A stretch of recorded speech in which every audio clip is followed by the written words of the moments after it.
The scriptures today, especially the Acts of the Apostles, which we've been reading ever since Easter Sunday, is all about the early church and its growth and what the challenges were that the apostles faced in establishing the church. In the first reading, it explained how in Antioch there were a number of converts from Judaism to Christianity. And also there were a lot of Gentiles, non-Jewish people who converted to Christianity. Well, those who were Jews felt that they should continue all the traditions that they had grown up with all of their life as faithful Jewish people. And they also thought that the Gentiles should do the same thing, that they should adopt all the Jewish practices. Circumcision was one, but also all of the other dietary laws and everything else that they had, they thought those should be imposed on the new Gentiles who became Christians. It would have been pretty tough, that for the Gentiles, for one, they couldn't eat ham or pork chops, or they couldn't eat clams or what's the other thing? Crabs, things like that. I don't know how many Christians we've had if you couldn't eat those things. So the apostles had a dilemma, and they couldn't quite figure it out. So they all got together and went to Jerusalem to talk with Peter and all of the apostles about it. And they discussed it and understood what they were facing. People were asked to change, and it wasn't easy. So they looked at what was essential. What was essential was the 10 Commandments, all of the ethical laws from the Old Testament. Those had to still be lived by everyone, including the Gentiles. And also, they looked at the Mass and the sacraments as being essential to Christian life. Because in the Mass and the sacraments, we encounter Christ.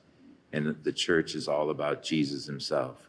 We constantly need to be in contact with Jesus Christ. And so they were able to settle this dispute for everyone's liking and carry on. Jesus is at the Last Supper in the gospel today. And he knows that the lives of his apostles is going to radically change. In fact, that very night it would change when Jesus would be arrested and crucified and then rise from the dead 3 days later. Things were going to change drastically. But he says to them, "Do not be afraid. Do not let your hearts be troubled. Have faith in me.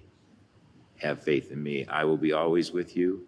I will send the Holy Spirit," he says, "who will teach you all things." The Holy Spirit's not going to send us a textbook with all the questions and answers. He's going to enter into our hearts and our minds to help us to comprehend what Jesus has taught us in the gospel. And so there's a great challenge there. And it relates to us. At times, you and I have prayed and we don't get the answer that we want. But there's always an answer. Sometimes the Lord gives us something better than we had asked for. Sometimes he's just waiting a while. That's where we need to be patient and trust that God hears our every prayer. What we're going through in the parish right now is similar. A lot of change is taking place.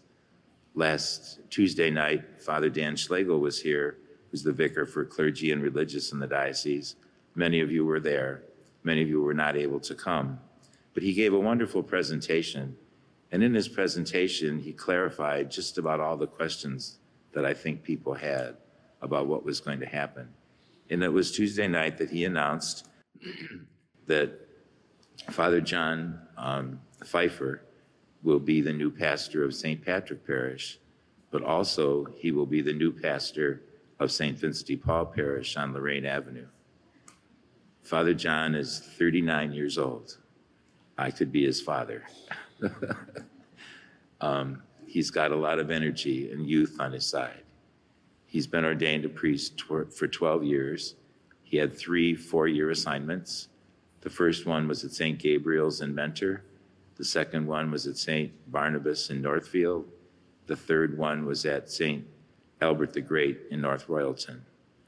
He grew up in Twinsburg, His mother and father are living and live in Twinsburg along with his sisters and I think a brother. I'm not sure about that. So he's not from this area at all. I invited him Friday afternoon to come here so we could meet and talk. And he had no idea where West Park was. He got his GPS out and he got here. But he had never been here before. Never saw this church, never saw this neighborhood, had no idea what Cam's Corner was, just no knowledge of the area at all. And I thought that's good. That's good because he's not coming with any preconceived notions. And then when Father announced that he would be pastor of 2 parishes, both parishes remained the same. It's not a merger of 2 parishes at all. There's no joining of the finances at all. The fact is that there will be one pastor who will have to pastor 2 parishes. It's going to be a monumental challenge for him. There's about 12 other parishes, pastors right now that are already doing the same thing, pastoring more than one parish. And so they have to figure out how to get to 2 different parish council meetings, 2 different finance council meetings, and how to put all this together. He told me that the bishop asked him not to change the mass schedule here or at St. Vincent de Paul for 6 months. But he said, how am I going to do that? Because obviously he can't be here and there at the same time. And so I said, don't worry about it. I advised him to just figure out what you can do, and then there'll probably have to be some changes in schedules at both parishes. But it'll work out. It'll work out. Also, each parish will share paying his salary and benefits, which will be a great blessing to both. So St. Pat's will pay half of his salary and St. Vincent de Paul half of his salary. And boy, you're going to get a deal there because I'm very expensive. There's the same base salary for all the priests in the diocese, even the bishop. And then for every year of ordination, you get an extra $15 a month, for every year. So I'm ordained 44 years. So you do the math. It's a nice increase to my salary. He's only ordained 12 years. And then if you only have to pay for half of that, you're getting a good deal. So I'm excited about him coming. I prayed to God that he would send somebody younger who would have some energy to attack all the things that need to be done here and at St. Vincent de Paul as well. Our parishes are similar. Their school closed, our school closed. We're leasing it to a charter school. They're leasing theirs to a charter school. The bishop asked him to, at least in the beginning, to live at St. Vincent de Paul until he can figure out how to change that. One of the reasons is there's an elderly priest at St. Vincent de Paul who cannot be alone, and he needs some care. And so the father will have to tend to his needs as well as figure out other things he has to do. So I know some of the priests will spend a couple of nights in one parish and a couple of nights in another. It all has to just be figured out. What we need to do here is just be patient with Father John. He's excited about being here. He's used to living with 2 other priests. Every parish he was at had 3 priests. Now he's at 2 parishes with only himself. So that's a pretty radical change. But he's excited about it and trusting that God's gonna guide him and lead him along. So I think it'll work out well. I feel better knowing now that we have a young priest who loves the priesthood, is enthusiastic about his ministry, and just wants to do well. So he planned a vacation some months ago before he knew he was going to be moving, and the bishop told him to go ahead and take the vacation. So he's going to be away from June 27th until July 9th. And I'll still be here for the weekend of June 29th and 30th. The next weekend's up in the air who will come. And but between him and I, we'll figure that out. He's going to actually move things into St. Vincent de Paul on June 11th. Since I'm still here, he could do that there. And and then when he gets back from his vacation. So the first full weekend he'll have here will be the weekend of July 14th, and that happens to be our annual parish picnic. So I think it'd be a great day for all of you to get together and meet him and welcome him to the parish. It's just a built-in celebration that we always do, and he'll get a chance to start to meet you. He wants to celebrate as many masses as possible in both parishes so that he can meet all the people, listen to you, and talk about the years to come, hopefully. So it's going to be a challenge, but we just have to all be patient and realize that you now have one priest for a bigger job than I had to do. And so he's going to need your support and your help in a lot of ways. So it might mean some changes and things might have to change when time you come to Mass or whatever.